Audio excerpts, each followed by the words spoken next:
Audio Jungle. السلام عليكم ورحمة الله تعالى وبركاته. وادين سلام صاحبي الملك الدنيا كجوكتان waxaan idin rajeynayaa caafimaad dhammaystiran insha Allah. Magaalada Gandofan waa magaalo ku taala waqooyiga galbeed ee dalka Iran. Magaaladan oo buur dhagaxeed salaxyo waaweyn laga qoday ka samaysan waxa ay ka mid tahay goobaha ugu la yaabka badan dunida, gaar ahaan marka laga hadlayo dhismaha iyo xadaaradihii dadkii hore. Eray ahaan magaca magaalada ee Gandofan waxay afka Iiraaniga ku noqonaysaa magaaladii xabaalqodayaasha dhagxaanta.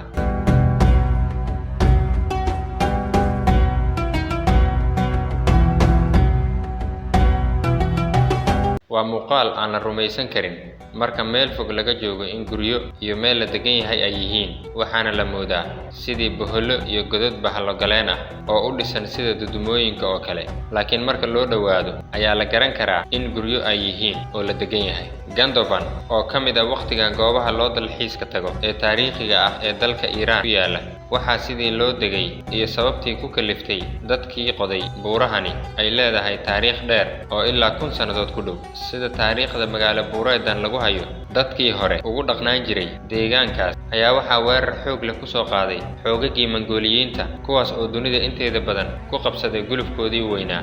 Dadka reer Gandofan ayaa guryo ka qotay dhagxaanta salaxyada ah ee buurahaas, halkaas oo ay ka hirgeliyeen magaalo difaac ahaan amnigeedu sugan yahay, isla markaana u adkaysan karta dabeecadda iyo cimilada qallafsan ee deegaankaas ka jirta. Inkasta oo Mongooliyiintii jabeen oo aanay jirin cabsidoodii xilligii ay gulufka iyo dagaalka ku qabsanayeen dunida inteeda badan, haddana dadka reer Gandofan weli waa kuwo ku nool guryihii ay dhagxaanta buuraha ka qoteen ee cabsida ku kaliftay.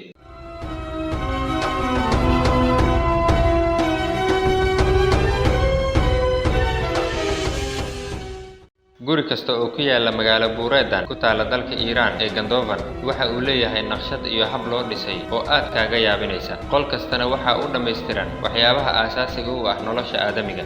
Naqshadda ay u sameeyeen waa tan ka wada yaabisa dunida oo dhan, sababtoo ah dhammaan guryaha ku yaala buurtani waxay u jeedaan dhinaca bari oo ah jihada kaliya ee aanay dabayshu ka iman marka la joogo buurahan. Haddaba waqtigan oo ay dhammaadeen dadkii qoday buurahan guryahana ka samaysan jiray ayaa ilaa iyo weli la degan yahay oo guryo cusub laga samaystaa. Marka la wareyso dadka magaaladan ku nool, waxa ay ku sheegayaan in qodista halkii qol ama guri ee buurahani ku hirgelayo 4 sanadood oo la jafo ama la qoro dhagxaanta salaxa. Dhismo kasta waxa uu u baahan yahay in la raaco qaab injineerin xasaasi ah oo waxaa loo saxminayaa in aan dhagaxu noqon mid dumaya, in habka loo qorayaa ay qurux iyo naqshadda la jaan qaado, iyo in laga sameeyo guri qoys oo lagu noolaan karo.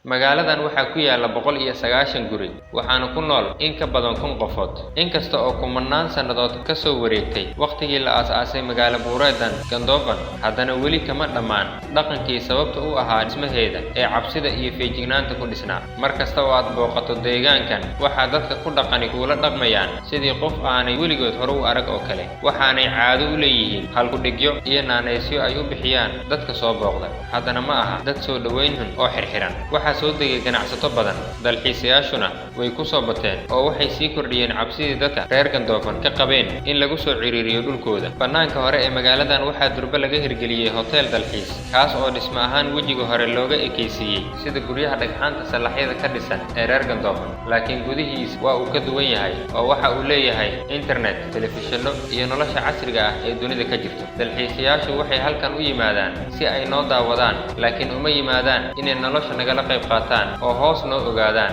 Sidaa waxaa dhahaya mid ka mid ah dadka reer Gandofan. Isku soo wada duubo, magaalada Gandofan waa mid gudaha dalka Iran laga wada yaqaano, taariikhdeeduna ay ku weyn tahay, laakiin muuqaal ahaan waqtigan uga dhigan goob dalxiiseed oo loo tamash la tago. Daawadayaal, muuqaalkeena maanta intaas ayaan kusoo gabagabaynaynaa. Haddii aad ka heshay muuqaalka, fadlan like saar, lana wadaag asxaabtaada kale. waa inoo muuqaalkan muuqaalkiisa xiga insha Allah. Assalaamu calaykum waraxmatullaahi wabarakaatuh.